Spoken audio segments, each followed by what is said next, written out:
Meus caros irmãos e amigos, professores e alunos da Escola Bíblica Dominical, pastores e companheiros de ministério, irmãos e irmãs que sempre nos acompanham neste canal, e você que está nos conhecendo hoje, eu saúdo a todos vós com a santa e gloriosa paz do nosso amado Salvador Jesus Cristo.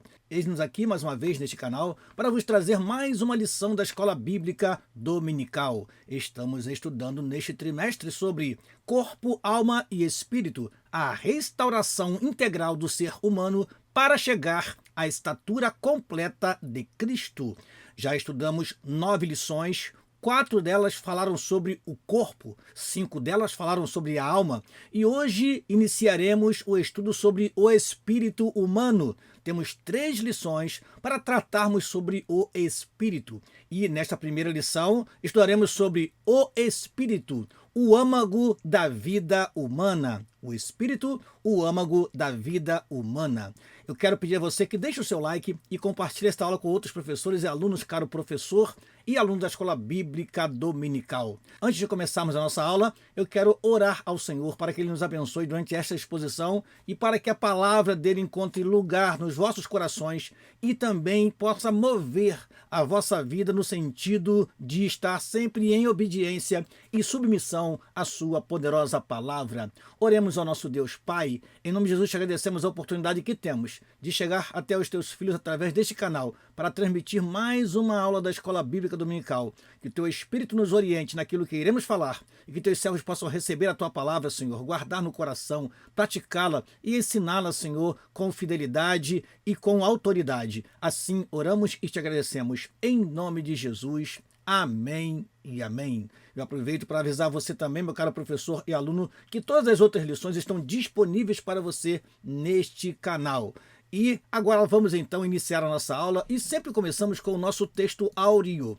O nosso texto áureo se encontra no livro do profeta Zacarias, no capítulo 12, o versículo 1, que diz: Peso da palavra do Senhor sobre Israel. Fala o Senhor, o que estende o céu e que funda a terra, e que forma o espírito do homem dentro dele. Repetindo, peso da palavra do Senhor sobre Israel. Fala o Senhor, o que estende o céu, e que funda a terra, e que forma o espírito do homem dentro dele.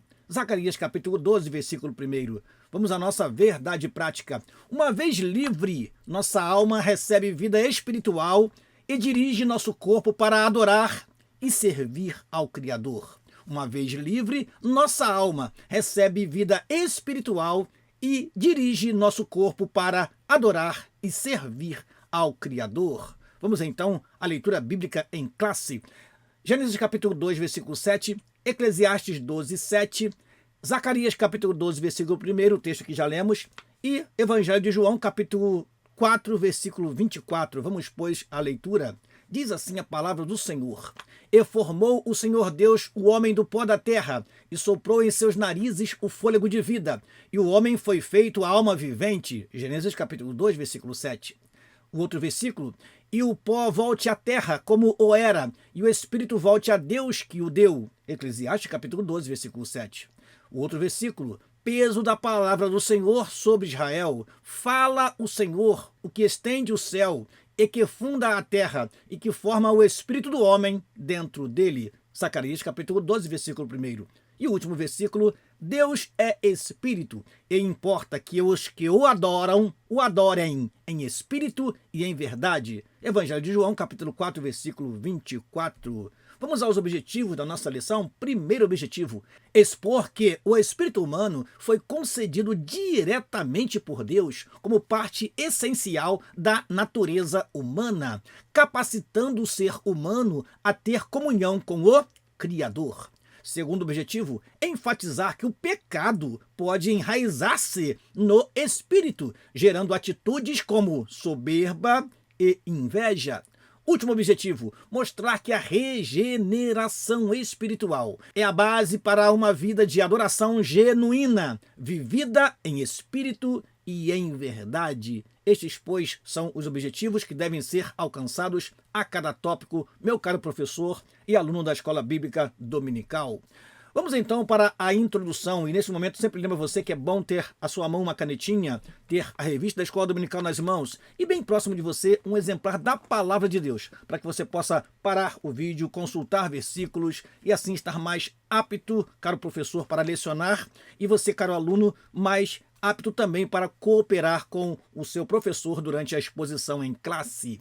Diz assim a nossa introdução.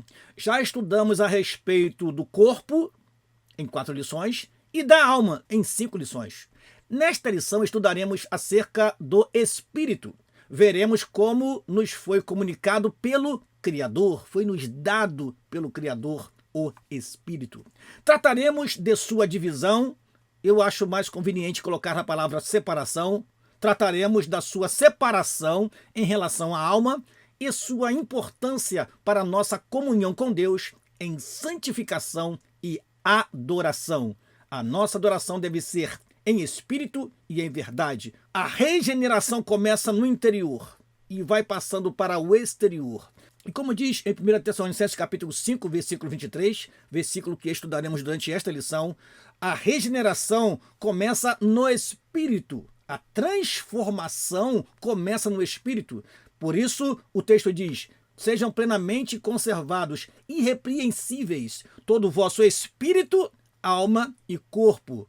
Portanto, entendemos que a transformação começa de dentro para fora e não de fora para dentro. Vamos então, irmãos, para o primeiro tópico da lição: sopro divino, a concessão do Espírito. Nosso comentarista, mais uma vez, vai lá no Gênesis para fundamentar o ensino a respeito do Espírito, o âmago da vida humana. Sopro divino, a concessão do Espírito é o primeiro tópico desta lição.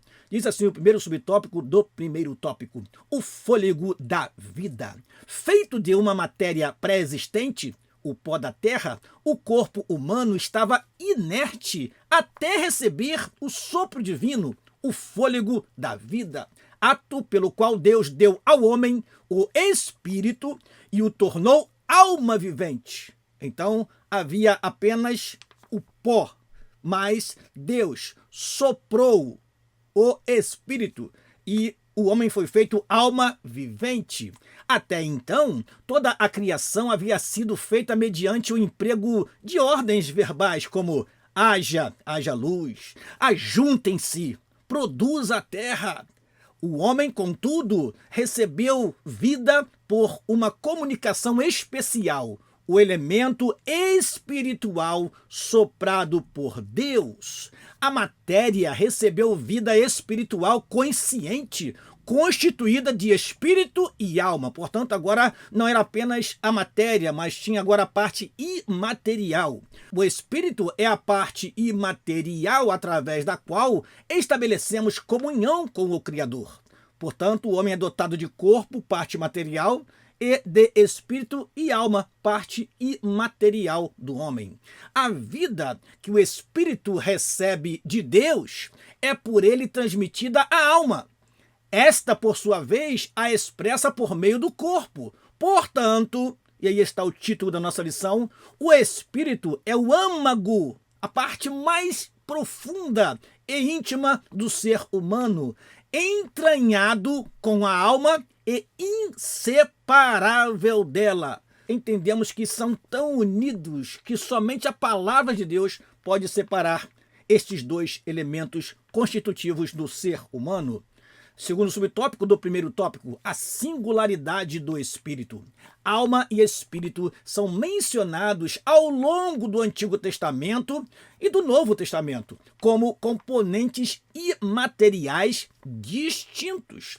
Zacarias capítulo 12, versículo 1, diz que Deus forma o espírito do homem dentro dele. Jó faz referência ao corpo, representado pela boca, ao espírito e à alma, em Jó capítulo 7, versículo 11. Há também o bem conhecido texto de Eclesiastes, capítulo 12, versículo 7, que nós já lemos na nossa leitura bíblica em classe, que diz: e o pó volte à terra, como o era, e o espírito volte a Deus, que o deu. Muitos não entendem esse versículo, acham que todos serão salvos. Se o espírito volta a Deus, sinal que todos serão salvos. Não. de forma alguma. O espírito volta a Deus que o deu, porque é Deus quem vai julgar, é Deus quem vai definir para onde vai a alma e o espírito que estão ali juntos.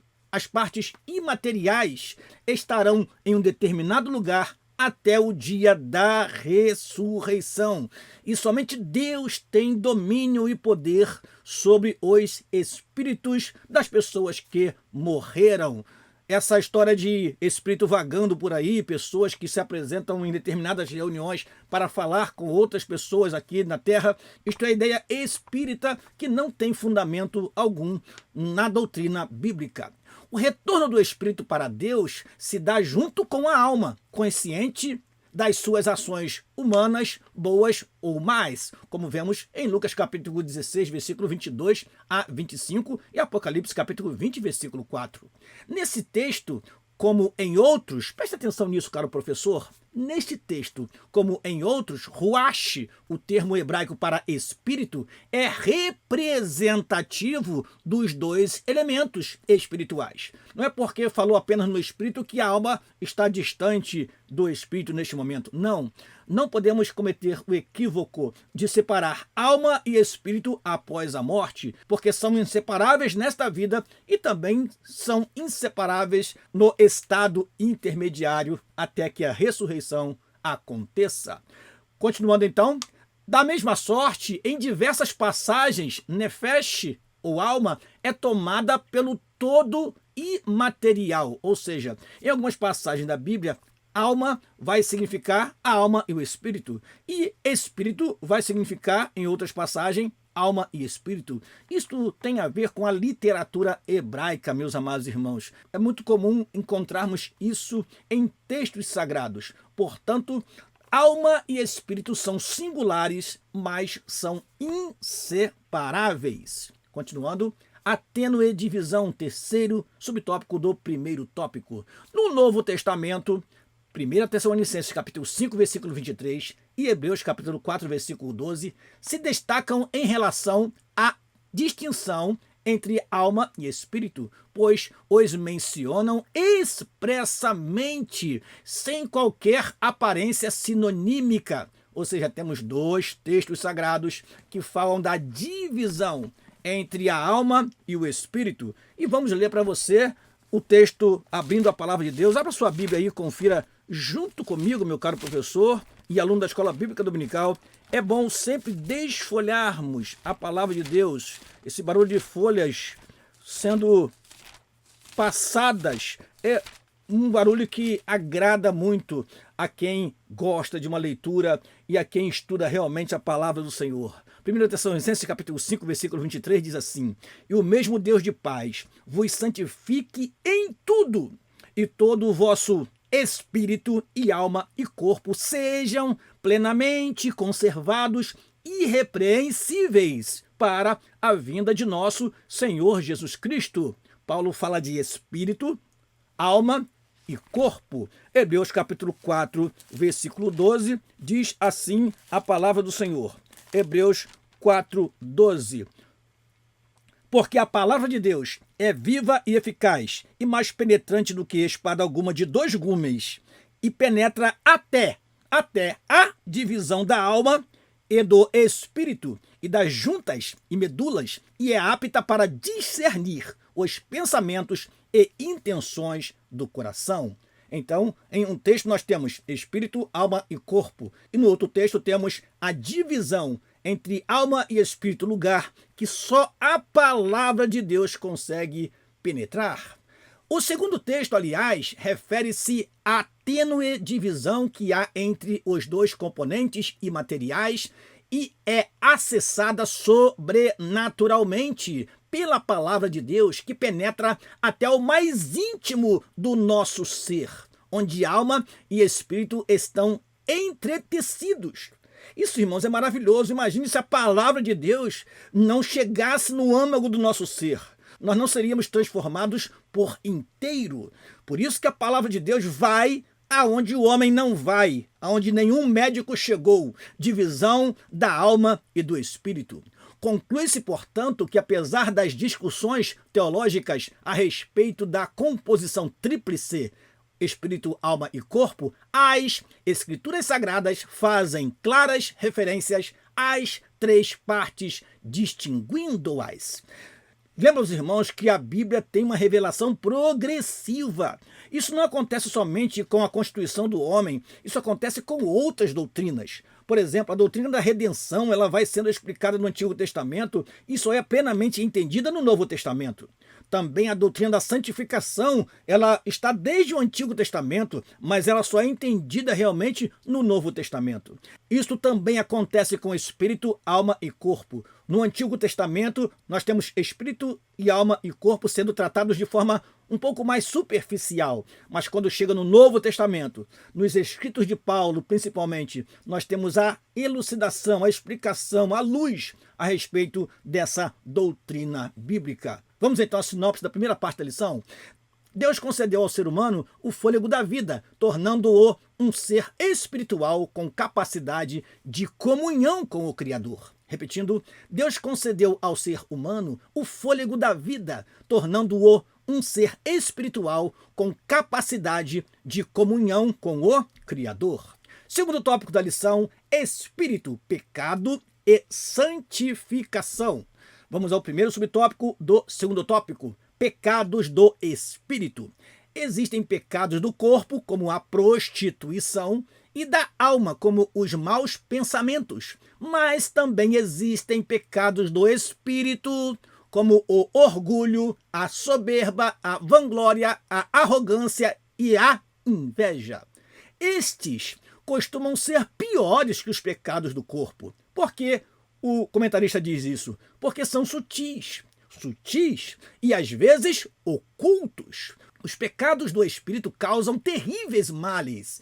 E aí nós temos Provérbios 15, 25, eu trouxe para você apenas a primeira parte do versículo, que diz: o Senhor desarraiga a casa dos soberbos. É claro que temos muitos outros textos na Bíblia que falam sobre soberba, sobre inveja, principalmente no livro dos Provérbios, mas este é suficiente para mostrar o quão terríveis são os pecados do espírito. Além de prejudicar seus autores, afetam e destroem muitos relacionamentos. Você deve conhecer muitos casos de pessoas que, por causa da inveja, cometeram coisas terríveis. Muitos até chegam a matar o seu cônjuge por causa da inveja. Então vemos que os pecados do espírito são motivadores de muitas tragédias que ocorrem na vida do ser humano. Continuando, certas expressões pecaminosas da alma e do espírito, como iras, disputas e maledicências, geralmente são reflexos do pecado do espírito. Em alguns casos, não é difícil percebê-los. Sambalate, Tobias e seus asseclas, eu trouxe para você o que significa esta palavra, adeptos, seguidores, não contiveram sua soberba e inveja, mas Neemias permaneceu firme, redobrando a vigilância e a oração, diante de capciosas e sistemáticas oposições. Precisamos ter prudência e resiliência sem nos abalar. Irmãos, se você é um dos que tem sofrido com inveja nos últimos tempos, vigie, redobre a sua vigilância, a sua oração e tenha paz com Deus, consciente que você é simplesmente um homem, uma mulher abençoado por Deus e tudo que você tem é porque Ele te concedeu. Às vezes a pessoa inveja o outro porque o outro possui algo de valor superior, como um carro, uma casa, mas tudo que temos são bênçãos do Senhor e devemos então sempre glorificar a Ele e não se mover por causa de pensamentos ou palavras de inveja contra as nossas vidas. Prossigamos. Segundo subtópico do segundo tópico, raízes do pecado. Em 1 Tessalonicenses capítulo 5, versículo 23, Paulo trata do processo de santificação que deve atingir o ser humano por inteiro. A ordem por ele apresentada foi espírito, alma e corpo. Não nos parece aleatória. Esta ordem não foi colocada neste texto em vão. O ato de criação se deu do material para o espiritual, mas a redenção se dá do espiritual para o físico. Nós temos então um caminho inverso. Primeiro, o espiritual precisa ser transformado, regenerado, para que então a parte exterior, o corpo, tenha reflexos dessa transformação. Por isso, irmãos, que não aceitamos o fato de alguém se converter e não mudar nada na sua vida, não mudar a sua forma de falar, a sua forma de se expressar, até mesmo a sua forma de vestir. Há de se ter um cuidado para que essa transformação seja realmente uma transformação verdadeira. Ela vai tocar no espírito, na alma e também no corpo, e nós apresentaremos os nossos corpos em sacrifícios vivo, santo e agradável a Deus. Então, quando nós nos oferecemos a Deus, nós não oferecemos apenas a alma, nós não oferecemos a Deus apenas o espírito, nós oferecemos a Deus os nossos corpos em sacrifício vivo, santo e agradável a Deus. É no imaterial, que a Bíblia geralmente chama de coração, que o pecado fica enraizado.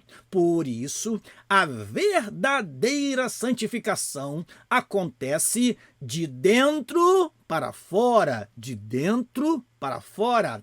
A falta dessa compreensão leva ao legalismo, além de representar grave distorção da doutrina da graça pela confiança em nossas próprias obras. Portanto, precisamos trabalhar o nosso interior. Até que ponto o nosso interior, a nossa alma e o nosso espírito estão sendo transformados para que a nossa vida plena também seja transformada? É uma reflexão.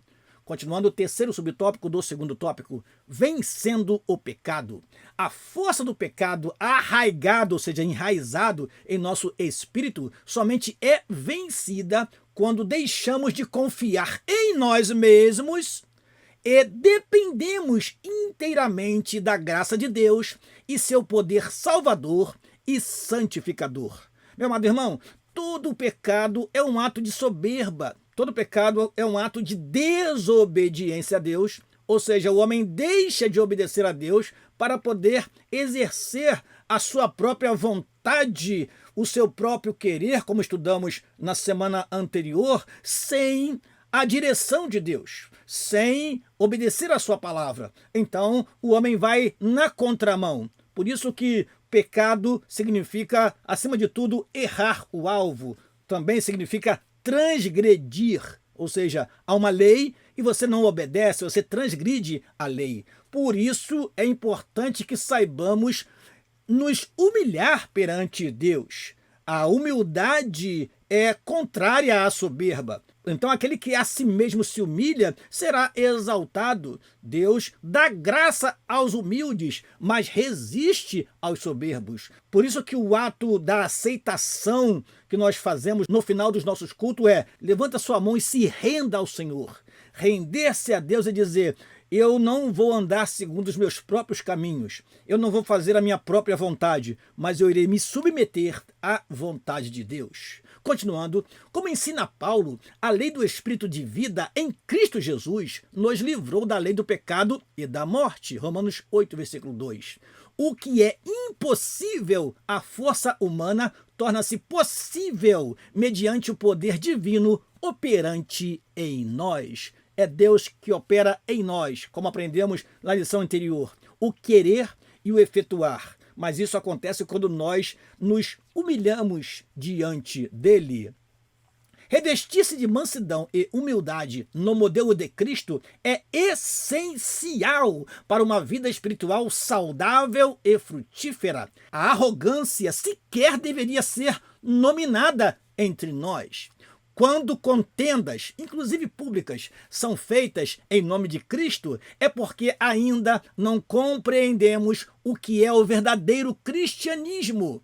A Bíblia diz: ao servo do Senhor não convém contender. É triste ver pastores se degradando nas redes sociais. É triste ver irmãos brincando com atos com movimentos de outros irmãos nos cultos. É triste ver que ao invés de nós estarmos guerreando contra o pecado, contra o mundo e contra o diabo, nós estamos lutando contra nossos próprios irmãos. Estamos criando contendas, estamos debochando dos nossos próprios irmãos. E assim o império das trevas vai avançando e nós estamos com nossas armas voltadas, irmãos, para o lado errado. Precisamos combater o inimigo, orar, perdoar, amar os nossos irmãos e juntos conquistarmos as almas para o reino de Deus. Purifiquemo-nos de todos os pecados, inclusive do Espírito, pelos meios da graça, aperfeiçoando a santificação no temor de Deus. Sinopse da segunda parte da lição: o pecado pode enraizar-se no espírito e a verdadeira santificação começa no interior, pela ação transformadora da graça de Deus. Repetindo, o pecado pode enraizar-se no espírito, ou seja, no âmago da vida humana. E a verdadeira santificação começa no interior, pela ação transformadora da graça de Deus, lá no âmago, no mais íntimo do ser humano, no espírito.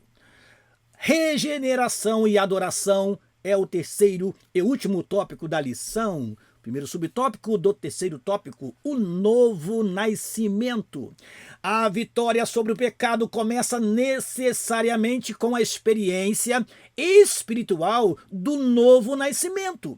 Ato divino operado em nosso interior, que nos outorga ou nos dá um espírito regenerado.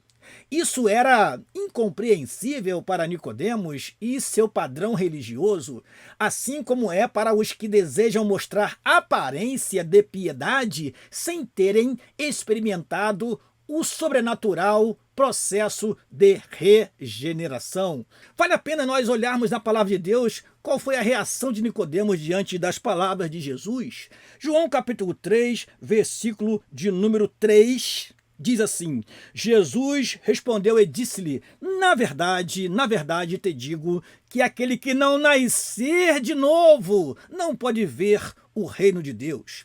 Disse-lhe Nicodemos: como pode um homem nascer sendo velho?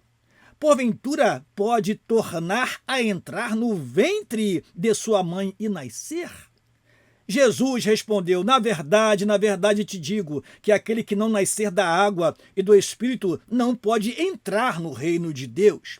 E o que é nascido da carne é carne, e o que é nascido do Espírito é Espírito. Não te maravilhes de te ter dito: necessário vos é nascer de novo. O vento sopra onde quer e ouves a sua voz, mas não sabes de onde vem, nem para onde vais. Assim é todo aquele que é nascido do Espírito. Nicodemos disse-lhe: como pode ser isto? Jesus respondeu e disse-lhe: tu és mestre de Israel e não sabes isso? Na verdade te digo que nós dizemos o que sabemos e testificamos o que vimos, e não aceitais o nosso testemunho. Se vos falei de coisas terrestres e não crestes, como crereis se vos falar das celestiais? É como se Jesus falasse: Nicodemos, você não entende porque você está preso a uma religiosidade. E às vezes, irmãos, a religiosidade tradicional nos impede de alcançar o conhecimento de Deus e da sua palavra. Voltemos ao texto para melhor compreensão. Isso era incompreensível para Nicodemos e seu padrão religioso, assim como é para os que desejam mostrar aparência de piedade sem terem experimentado o sobrenatural processo de regeneração.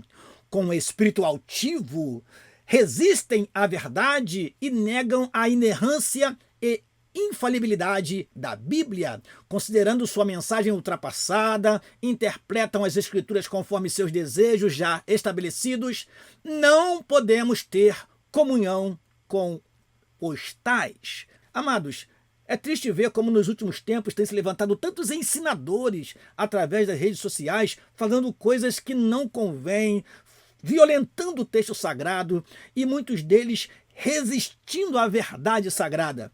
E nós temos um compromisso com a palavra de Deus, com a ortodoxia da palavra, ou seja, com a palavra no seu sentido puro, para que tenhamos uma vida espiritual. É preciso, então, se submeter, é preciso se quebrantar diante da verdade sagrada.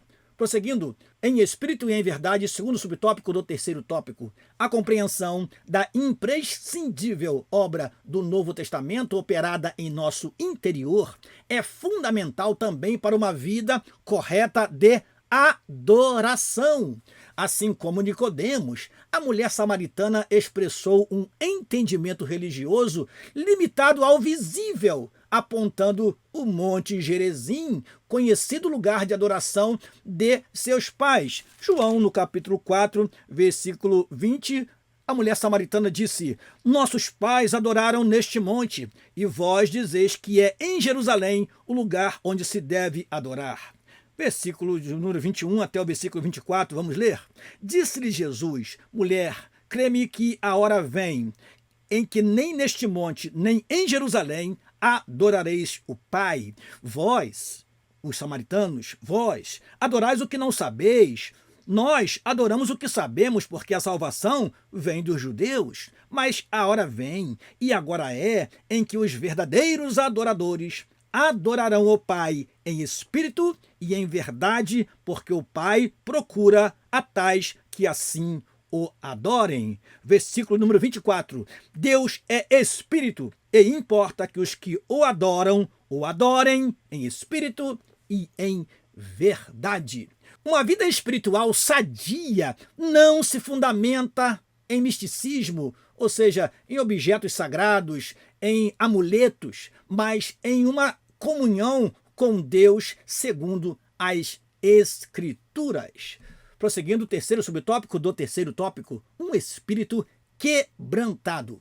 O pentecostalismo clássico sempre foi despido de crenças e práticas alheias às Escrituras, buscando sempre refletir o autêntico cristianismo bíblico. Como Jesus ensinou a samaritana, Deus é espírito e importa que os que o adorem em espírito e em verdade. A verdadeira e pura adoração nasce de um espírito quebrantado, em simplicidade, sem pretensão de louvor ou glória humana. Portanto, que o nosso coração seja um coração quebrantado e contrito, porque a este o Senhor não despreza, é o que diz o Salmo de número 51, versículo 17. Sinopse da última parte da lição: a regeneração espiritual é essencial para uma adoração autêntica, que nasce de um espírito quebrantado e alinhado com a verdade bíblica. Repetindo, a regeneração espiritual é essencial para uma adoração autêntica, que nasce de um espírito quebrantado e alinhado com a verdade bíblica. Esta, pois, é a última sinopse da nossa lição, portanto, vamos à nossa conclusão. Âmago da vida humana, o Espírito nos foi dado por Deus para que mantenhamos comunhão com Ele. Não deixemos que os cuidados da vida nos façam esquecer de que somos seres espirituais. Desfrutar da presença divina fortalece o espírito, alegra a alma e nos enche de vigor para enfrentar os desafios cotidianos em nossa jornada ao céu. Amém. Terminamos esta aula convidando você para a próxima aula. Não perca a 11ª lição do 4º trimestre de 2025, lição na qual estudaremos sobre o espírito humano e as disciplinas cristãs. Eu quero contar com você aqui na próxima semana, meu caro professor e aluno da Escola Bíblica Dominical. Aqui encerramos esta aula que será estudada em nossas EBDs no dia 7 de dezembro de 2025. E eu quero contar com a tua oração para que nós prossigamos realizando esse tão importante trabalho de deixar para você um comentário da lição, vendo todos os tópicos de forma bem detalhada, para que possamos então estar bem aptos para lecionar esta tão importante lição que fala sobre o espírito, o âmago da vida humana. Aqui se despede o seu amigo pastor Daniel Rosa Dutra e até a próxima aula, em nome de Jesus. Amém e amém.